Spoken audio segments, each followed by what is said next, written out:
کربلا کے مسافر کو دیکھو،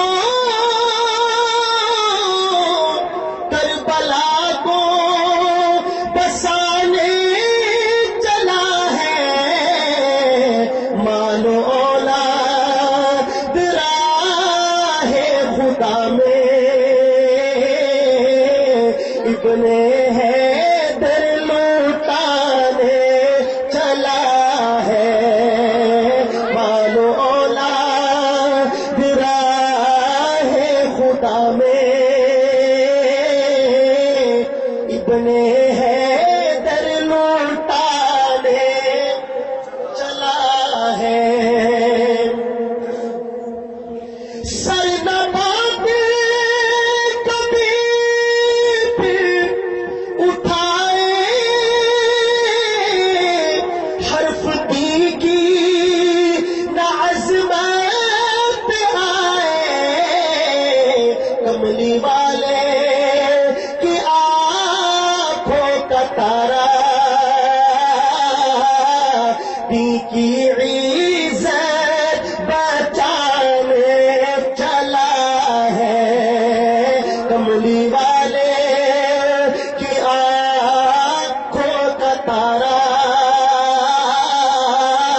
دی کی عزت بچانے چلا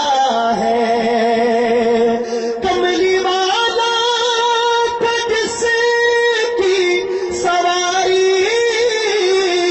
سیدہ کا نرالا بخاری، میز پر وہ نبی کا نواسا،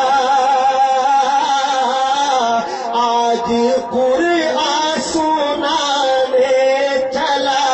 ہے، میز پر وہ نبی کا نواسا، آج قرآن سنانے چلا ہے۔ جو مدینے کی گلیوں میں گھوما، جس گلے کو محمد نے چوما،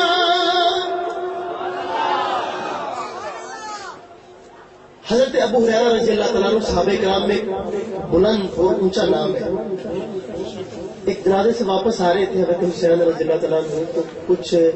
پیدل چلنے کی وجہ سے پاؤں پر کچھ گرد و غبار، کچھ مٹی پڑی، تو حضرت ابو ہریرہ نے اپنا رومال لیا اور پاؤں سے مٹی جھاڑنے لگے حضرت حسین کے۔ تو حضرت نے فرمایا کہ چچا جان آپ مجھ سے بڑے ہیں، آپ مٹی جھاڑے تو کچھ دور سے دیکھے گا تو یہی سمجھے گا نا کہ حسین اپنے سے بڑوں سے پاؤں صاف کرواتا ہے، تو مجھے بے ادب سمجھے گا۔ تو حضرت نے فرمایا کہ حسین بھتیجے تم ٹھیک کہتے ہو، لیکن میں اپنی ان دو آنکھوں کو کیا کروں کہ میں نے تیرے ان پیروں کو رسول پاک کے سینے پر لگتے ہوئے دیکھا، ایک بار نہیں کئی بار، اور ایسے سرکار دو عالم مدینہ کی گلیوں میں گھوما کرتے تھے۔ سنیے گا اس منقبت کا آخری شعر، جو مدینے کی گلیوں میں گھوما، اس گلے کو محمد نے چوما، اس گلے کو محمد کا پیارا کربلا میں کٹانے چلا ہے، مانو اولاد راہ خدا میں ابن حیدر لوٹا